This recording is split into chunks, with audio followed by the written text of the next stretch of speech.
102조 의제 외 발언 금지 조항을 읽어드리겠습니다.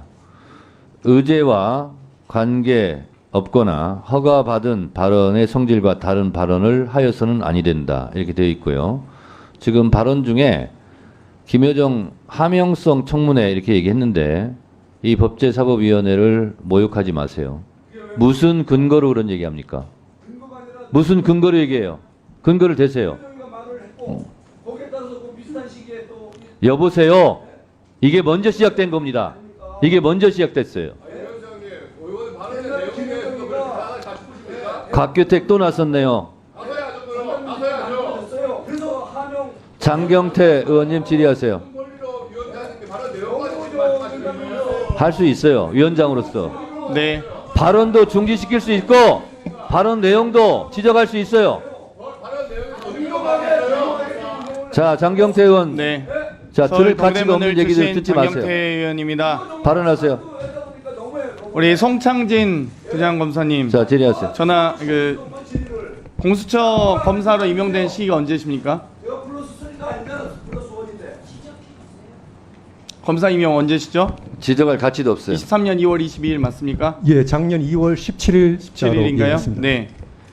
작년에 이 공수처가 최혜병 사건 언제 수사 개시하셨습니까? 정확히 언제 시작했는지는 저는 모르겠는데 8월경 아니었나 싶습니다. 8월 즈음이죠. 예, 네. 예. 그러면 지금 보통 일반적 수사 사건이 이렇게 1년씩 길어질 수 있습니까? 좀 길어. 1년간 예. 공수처가 수사해도 제대로 진실을 못 밝히는데 뭐가 두려워서 3개월짜리 특검도 이렇게 두려워하는지 잘 모르겠습니다. 이 검사로 근무하셨죠? 예, 그렇습니다. 윤석열 대통령과 잘 알고 계십니까? 예, 같이 근무한 적이 있습니다. 네, 어디에서 근무하셨죠? 2009년에 대구에서 한 9개월, 8, 9개월 했을 것 같고요. 네. 2011년 하반기에 대구 중수부 중수부에서 계실 때. 한 석 달 예. 같이 근무한 것 그쵸. 같습니다. 예, 예. 이제 개업하시고 나서 이제 검사 옷 벗고 나서 여러 가지 사회이사를 좀 하셨더라고요. 예, 예, 그렇습니다. 예. 어디 하셨습니까? 3일 제약 네. 기억나고요.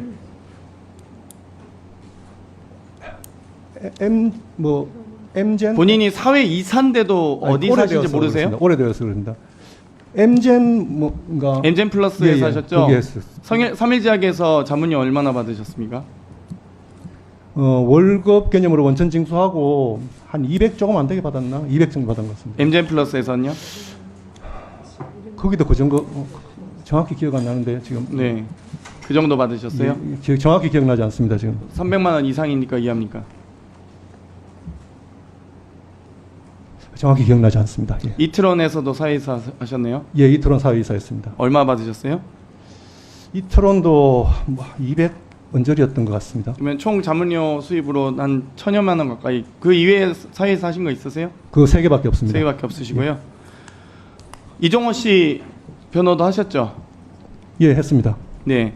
이 공수처 수사 과정에서 언제 이종호 씨가 이 사건에 연루된지 아셨습니까? 이종호 씨가 연루된 사건에 대해서 공익 신고자가 와서 조사를 받은 것을 안 것이 7월 지지난주 수요일이었습니다. 7월 10일이었습니다. 아, 그전에는 이 멋진 해병 단톡방의 실체나 전혀 혹은 몰랐습니다. 이 해병대 관련된 수사외압이나 이런 부분에 예, 대해서 전혀 이종호 몰랐습니다. 씨가 하는 걸 예, 예. 모르셨어요? 예. 조금 그러면은 부연 설명드리면 되겠습니다. 1년씩이나 수사하시면서 이종호 씨 실체도 몰랐다고요? 전혀 몰랐습니다.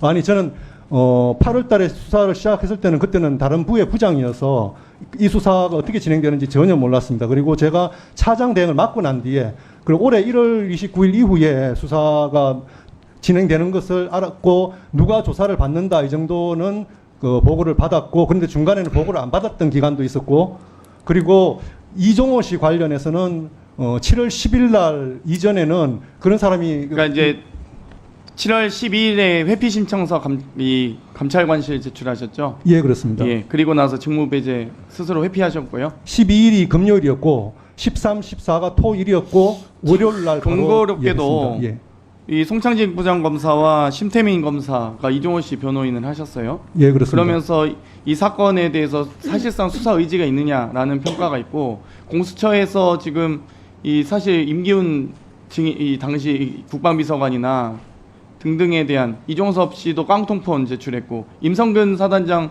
핸드폰 압수수색했습니까?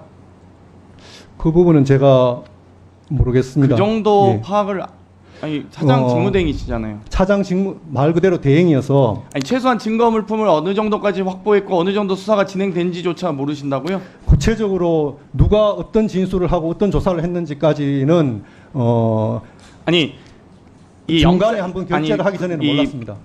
영장을 발부해야 되잖아요. 그렇죠? 그때 처음 휴대폰을 알았습니다. 압수하려면, 그러니까 제가 수사 기록이나 수사 내용을 어느 정도 파악하고 있냐고 묻는 게 아니라, 최소한 검사가 체포영장이든 구속영장이든 영장을 만약 신청할 경우에 법원에 처장한테 보고할 거 아닙니까? 맞습니다. 예. 근데 그걸 모르신다고 하면 안 되죠. 그때 처음 알았습니다. 핸드폰 왜 확보를 안 하냐고요. 그래서 왜 안 했습니까? 수사의 가장 기본적인 거 아닙니까? 7월 19일이면 1년이면 통화기록 삭제되잖아요. 왜 공수처에서 지금 수사 제대로 할 의지가 없어 보입니다. 이게. 아닙니다. 제가 조금 설명을 드려도 되겠습니까? 네, 좀 더 질의 끝나고 하세요. 그래서 수사 의지가 없어 보입니다. 그래서 지금 1년이나 지나서 심태민, 송창진 검사가 회피 신청하고 거의 1년 다 돼서 통화기록 삭제할 때 되니까 회피 신청하니까 저희가 공수처가 수사할 의지가 있다고 보겠습니까? 혹시 도이치모터스 주식 거 갖고 계세요? 없습니다. 그런 거 없으시죠? 예. 이종호 씨랑 그 관련이 통화 있다고 내역에 보입니다. 대해서 좀 저희는. 설명을 드려도 되겠습니까? 예, 제가 질의 끝나면 제 질의 시간이 아까우니까요. 그 끝나고 답변 요청하시기 바랍니다. 위원장께. 최종목 증인 질문 드려도 될까요? 네. 지금 여러 차례에 걸쳐서 이 최재형 목사께서 여러 차례에 걸쳐서 이 대통령 취임식에 참석하고 싶다. 전직 연방의원 협의 방한 시 윤석열 부부 초청하고 싶다. 또 김창준 전 연방하원의원을 국정자문위원으로 임명해주면 좋겠다 등의 이 소위 청탁을 했고, 국립묘지 안장까지 이야기를 합니다. 보통 이런 사안은 권익위에서 논의할 때 이 알선수재 혐의까지 적용 가능하죠?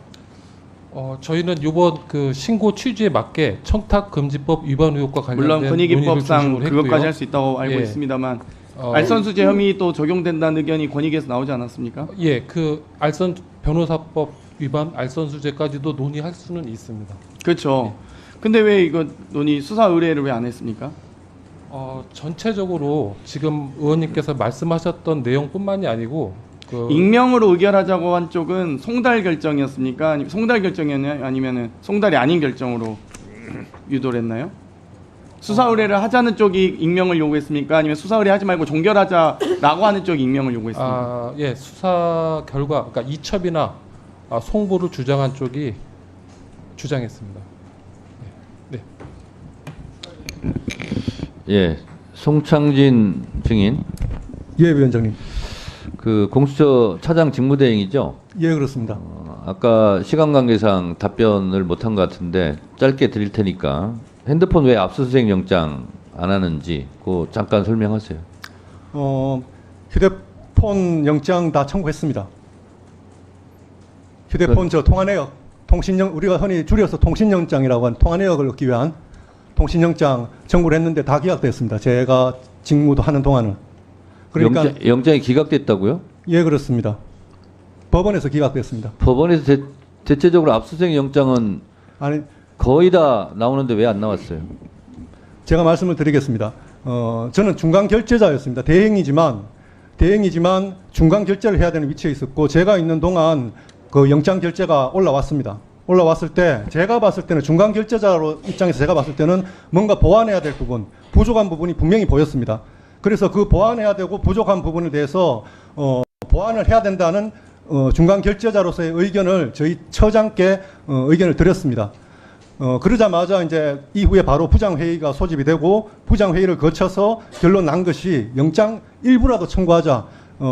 보존 기한에 제한이 있는, 남아있는 그거 영장은 청구를 하자 해서 영장을, 사실 저는 그 전체에 대해서 아직은 좀 더 보완하고 부족한 부분을 메우기 전까지는 청구함이 좀 더 신중해야 된다는 입장이었지만, 부장회의를 거쳐서 처장님께서 그렇게 하셔서 다 청구를 했습니다. 청구를 했는데 법원에서도 뭐 결론적으로는 저와 일단 뭐 유사한 게 보셨는지 일단은 기각을 하셨고, 그리고 제가 업무가 배제된 이후에는 뭐 또 발부가 되었는지 모르겠습니다. 그렇지만 분명히 그러한 과정을 거쳐서 지금 저 사건의 수사나 기록은 훨씬 더 지금 내실이 있어지고 더 단단해지고 있다고 저는 믿습니다. 그렇지만 중간에 분명히 그런 상황이 있었고 통화 내역을 고의적으로 뭐 저희가 확보 안 하려고 공수처에서 이런 사실은 전혀 없습니다. 자, 알겠고요.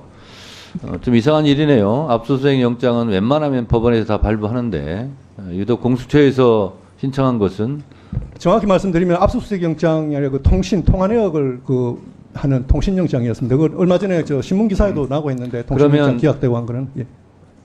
피혐의자들에 대한 핸드폰 압수수색 영장은 신청하지 않았나요? 그러니까 통신 내역만 신청했고 그런 거죠? 말씀을 분명하게 하셔야죠. 예, 말씀드리겠습니다. 네, 됐습니다. 자, 자, 됐고요. 다른 분께서 뭐 하실 질문을 대신 아닙니다. 하시면 통화 내역은 영장 저는 법원에 여기서 발부받아야 됩니다. 네, 알겠습니다. 그러니까 통신 내역 조회는 누가 누구하고 좀 통화했고 돼 있고 예, 그거는 핸드폰 발부받아야 됩니다. 압수수색 영장은 신청하지 않은 걸로 지금 말씀하신 거죠? 네, 됐습니다. 장동혁 의원님, 네, 질의하세요.